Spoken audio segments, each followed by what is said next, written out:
जय हिंद। देखो आम आज कौन देखा जे अलरेडी आम कौन देखी देथिले जे भारत सहित देशीय राजा माने किभली भाव में मिसी थिले एवं सेमानकु केतोटी शर्त माध्यम रे आमे कोन करथिले ना देशीय राजा गुडको आमे मिसेइथिले। माने देशीय राजा काओ कहबा ना जो माने कि जेतेले भारत स्वाधीनता हला सेते बेले एपरि किछिटा हमर देशीय राजा थिले। माने पाखा पाखा हमर केतोटी देशीय राजा थिले 562 टी हमर देशीय राजा थिले जो मानकु कि कोन जे इंग्रजी माने डायरेक्टली शासन करनथिले। सेमानक छत्रछाया इंग्रजी मान रहुଥିଲେ परवर्ती समय से कौन से स्वतंत्र देश आकार रही चाहे भारत कौन से भिन्न भिन्न अंचल गुड़िको नहीं तेणुक कौन है ना वल्लभ भाई पटेल एवं वीपी मेनन तीनो शर्त द्वारा कौन करते 562 देशी राजा मान कौन निज सहित मिशा कौन करते ना नीति आरंभ करते। गत थर कही कौन से नीति करते कौन साम दाम दंड भेद। साम दाम दंड भेद साम माने कौन किसी देश राजा मान को बुझा जाइथिला आराम से कौन है बुझा गला तांगे दे मिसा गला। आउ किसी देश राजा मान कौन कहला ना टंका देकरी मिसा गला। माने आपन को हमें आजीवन हाथ पाठी दबु पेंशन दबु विभिन्न प्रकार लोभ देखाला। आउ किसी देश राजा मान को कौन डरा गला डराइगिरी। आउ किसी देश राजा मान कौन जे आक्रमण कहले कार्यवाही आक्रमण बा सैन्य कार्यवाही द्वारा कौन करते मिसाई आज आम देखा कौन जे भारत सह हैदराबाद किभली भाव में मिश्रण होता। हैदराबाद को आम बुझाबुझी करके मिसाई ना साम दाम दंड भेद किभली भाव में मिसाई से जाना पूर्व आम जानता जे मिश्रण सूत्र शब्द गुड़िक कौन कौन देखो मिश्रण सूत्र शब्द गुड़िक कौन थी ना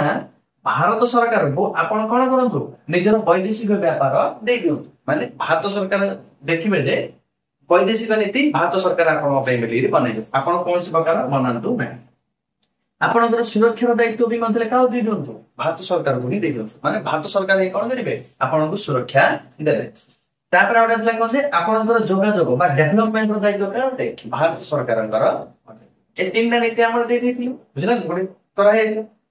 एवं बर्तमान जान हैदराबाद आम कौटी अच्छी भारत देखो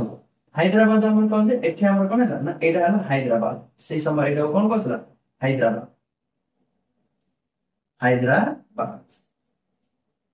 एटा हैदराबाद से समय हैदराबाद माने कौन से वर्तमान आम देखिए आंध्र प्रदेश प्लस आम तेलंगाना स्टेट आ कर्णाटक किसी अंचल एतु नहीं आम कौन है हैदराबाद आम सृष्टि होता। से समय सब धनी एवं सबुठ प्रसिद्धशाली राज्य था कौन हैदराबाद जार की राजा थे किए राजा को सेठार कौन कहते निजाम कहते सप्तम निजाम जार ना कौन मीर ओस्मान अली खान। मीर ओस्मान अली खान ये थे जड़े मुसलमान थे और हैदराबाद अधिकांश लोक मैंने कौन विपद मुसलमान मैंने अटंती जिते बेले इंग्रेजी सरकार कौन कले ना एम कह देश राजा मान जे आपड़ चाहिए भारत सहित मिसाई चाहिए मिशंतु ना आप स्वतंत्र रुहतु ना जो पाकिस्तान सहित मिसाई चाहिए मिशंतु। ये कौन कहले जे मोर राज्य आम जानते गोटे राज्यर मालिक किए सेठाकार राजा अटे जेहेतु हैदराबाद राजा किए निजाम होती कौन मीर ओस्मान अली खान तेणुक ये कौन बेले मु भारत सहित मिसाई चाहूनी कहीं स्वतंत्र पाकिस्तान आम 1947 मसीह अलरेडी कौन सृष्टि हो जाए कौन कहला पाकिस्तान ये कौन गोटे ना पूर्व पाकिस्तान जो कि बर्तमान बांग्लादेश कहले ए दीटा शब्द कौन है कि मिसाई चाहिए ना ओस्मान अली खान कौन बेले जे मु कौन करी ना भारत सहित मिसेबी कहीं मोर धर्म है मुसलमान धर्म मुसलमान धर्म को नहीं कौन सृष्टि पाकिस्तान सृष्टि सहित मिसेबी निजे देखो ओस्मान अली खान कि कौन माइंड सेट आपण तो चारिआडे पूरा घेरी अच्छे भारत बाउंड्री आपण केमी जाइए कौन पाकिस्तान सहित मिसेबी यहीटा गोटे कौन गोटे बार मुंड बथा गोटे कारण ना कौन कहूँ ना मत एमती गोटे रास्ता गोटे साथ पोलोटी गोटे पकड़ दियो एठी गोटे पोलो पकड़ दियो एठी गोटे पोलो पकड़ दियो माने शंख पकड़ दियो मु कहते सहित मिसाई जाऊ मु भारत सहित मिसाई चाहू ना एठी मुंड बथा भाईला कार ना हमर वल्लभ भाई पटेल मुंड बथा भाईला जे प्रसिद्धशाली राजा भी अटे धनी भी अटे जदि आगे पाकिस्तान करदा माने यार टचर करिवो यार टचर करिवो यार टचर करिवो आप किभली भाबरे कौन करिया पड़िवो ना आपको भारत सहित मिसाई मिलेरी वल्लभ भाई पटेल एवं वीपी मेनन कोड़ी गले ना मीर ओस्मान अली सहित कौन मिसाई मिली पाखक प्रथम बुझे ଯେ ଆପଣ କଣ କଲେ କାହିଁକି ନା ତିନିଟା ଜାଣିଛି ଚାରିଟା ଜାଣିଛି କଣ ସର୍ଦ୍ଦାର ବଲ୍ଲଭଭାଇ ପଟେଲକୁ ଜଣାଇଲେ ବୁଝେଇଲେ ଯେ ଦେଖନ୍ତୁ ମହାରାଜା ଆପଣ ଯଦି କଣ ଯେ ଯଦି ଭାରତ ସହିତ ମିଶିବେ ଆପଣଙ୍କୁ ବିଭିନ୍ନ ପ୍ରକାର ସବୁ ସହଯୋଗ ଦିଆଯିବ ଟଙ୍କା ପଇସା ଦିଆଯିବ ରାଜାକୁ ଟଙ୍କା ପଇସା ଲୋଭ ଦେଲେ ହବ କି ବୁଝା ହେଲା ମାନିଲେ ନାହିଁ ଟଙ୍କା ଦେବା ପାଇଁ ବେଲି ମତେ କୁହାଗଲା ମାନିଲେ ନାହିଁ ଯେ ଟଙ୍କା ବି ପଦେଲେ ମତେ ଦରକାର ନାହିଁ ପରବର୍ତ୍ତୀ ସମୟ ଏମିତି ଡରା ହେଲା ଯେ ନ କରିବା ନିଚେ ମାନେ ଆମେ ଆର୍ମି ପଠେଇ କଣ କରିଦବୁ ଆପଣଙ୍କୁ ପୁରା ରାଜ୍ୟକୁ ପୁରା ତବାହ କରିଦବୁ ସେ ରାଜ୍ୟକୁ ଆମ ସହିତ ମିଶିଦବୁ ଏଥର ଡରିଗଲା କିଏ ମୀର ଓସମାନ ଅଲି ଖାଁ ଡରିଗଲା ଡରି ଭାରତ ସହିତ ମିଶିଗଲା କି ନାଇଁ ଭାରତ ସହିତ ମିଶିଲାନି ସେଇ ସମୟ ବେଳକୁ ଆମର ଅଲରେଡି ସୃଷ୍ଟି ହେଇଥିଲା କି ୟୁଏନଓ ୟୁନାଇଟେଡ ନେସନ ଅର୍ଗାନାଇଜେସନ ଇଏ କେବେ ଗଠନ ହେଲା ନା 24 ଅକ୍ଟୋବର 1945 ମାନେ ଦ୍ୱିତୀୟ ବିଶ୍ୱଯୁଦ୍ଧ ପରେ ଇଏ ସୃଷ୍ଟି ହେଇଥିଲା ଯେପରି ଭାବରେ କେଉଁ କୌଣସି ଦେଶ ଅନ୍ୟ କୌଣସି ଦେଶକୁ ଆକ୍ରମଣ କରିପାରିବ ନାହିଁ ତେଣୁକରି ବୋଲି ଯେହେତୁ ଡରେଇ ଦେଲେ ଆମର କିଏ ବଲ୍ଲଭଭାଇ ପଟେଲ ଯଦି ତମେ ଏମିତି କରିବ ନାହିଁ ତେବେ ଆମେ ତମକୁ ଆକ୍ରମଣ କରିକି ଆମେ ମିଶିବା ପାଇଁ ଚାହୁଁ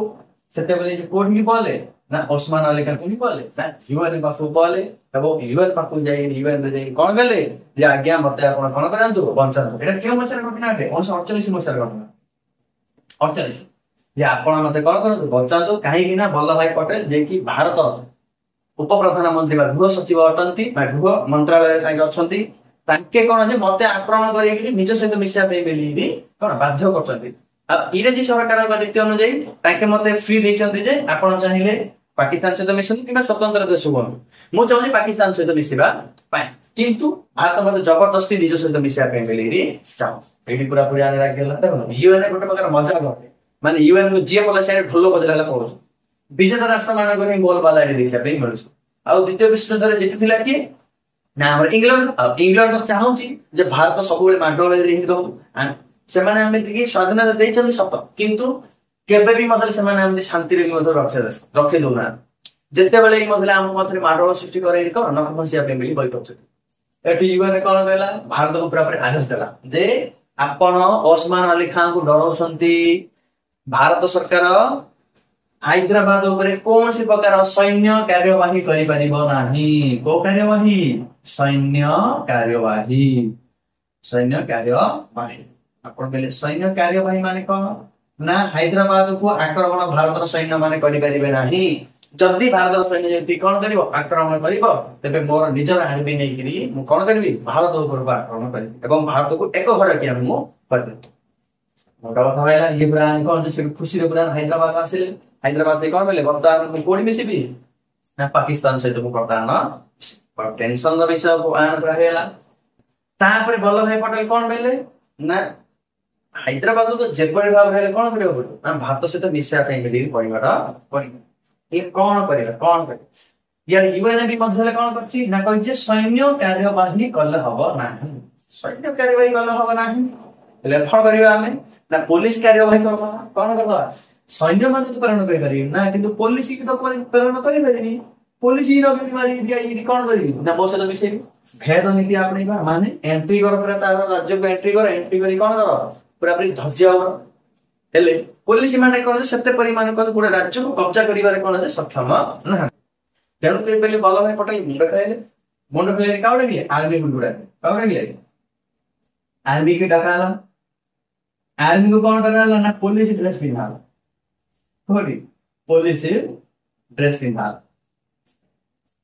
ପୋଲିସ ଡ୍ରେସ ପିନ୍ଧା ପିନ୍ଧେଇ କଣ କରାହେଲା ନା ଗୋଟେ ମିଶନ ଗୋଟେ ତିଆରି କରାହେଲା ମାନେ ଆମେ କିଭଳି ଭାବରେ କଣ କରିବା ନା ହାଇଦ୍ରାବାଦକୁ ଭାରତ ସହିତ ମିଶେଇବା ଗୋଟେ ମିଶନ କରାହେଲା ଯାହା ନାଁ ହେଲା କଣ ଅପରେସନ ପୋଲୋ ପୋଲୋ ମାନେ କଣ ଯେ ପୋଲିସ ଆର୍ମିକୁ ଡାକାଗଲା ଡାକି କଣ କରାହେଲା ନା ବର୍ଦ୍ଦି ନିଜର ବର୍ଦ୍ଦି କର ପୋଲିସ ବର୍ଦ୍ଦି ପିନ୍ଧି କୋଡି କର ନା ହାଇଦ୍ରାବାଦ ଉପରେ ଚଢାଉ କର ୟୁଏନ ମଧ୍ୟରେ କହିବ କି ସୈନ୍ୟ ଆମେ କାର୍ଯ୍ୟବାହୀ କଲୁ କି ଆମେ ତ ପୋଲିସ କାର୍ଯ୍ୟବାହୀ କରି ତାକୁ ମିଶେଇଲୁ ଆମର ମାନେ ଏଠାକାର ଲୋକମାନଙ୍କ ମଧ୍ୟରେ କଣ କରିଥିଲେ ବଲ୍ଲଭଭାଇ ପଟେଲ ଟିକେ ଭଟକେଇ ଦେଇଥିଲେ କିଛି ହିନ୍ଦୁ ମୁସଲମାନ ଭଟକା ଭଟକି କରିଦେଇଥିଲେ ଟିକେ ଯାହାଫଳରେ ଏଠାକାର ଲୋକମାନେ ବି ମଧ୍ୟରେ କଣ ହେଲେ ନା ବିଶୃଙ୍ଖଳା ଦେଖିବାକୁ ମିଳିଲା ଏବଂ ସେଠାକାର ଲୋକମାନେ ସାହାଯ୍ୟ ମାଗିଲେ କାହାକୁ ଭାରତ ସରକାରକୁ ସାହାଯ୍ୟ ମାଗିଲେ ଯେ ଆମର ଏଠି ବିଶୃଙ୍ଖଳା ହଉଛି ଆମେ ଟିକେ ସାହାଯ୍ୟ କର ବେଲୁରୁ ଇଆଡେ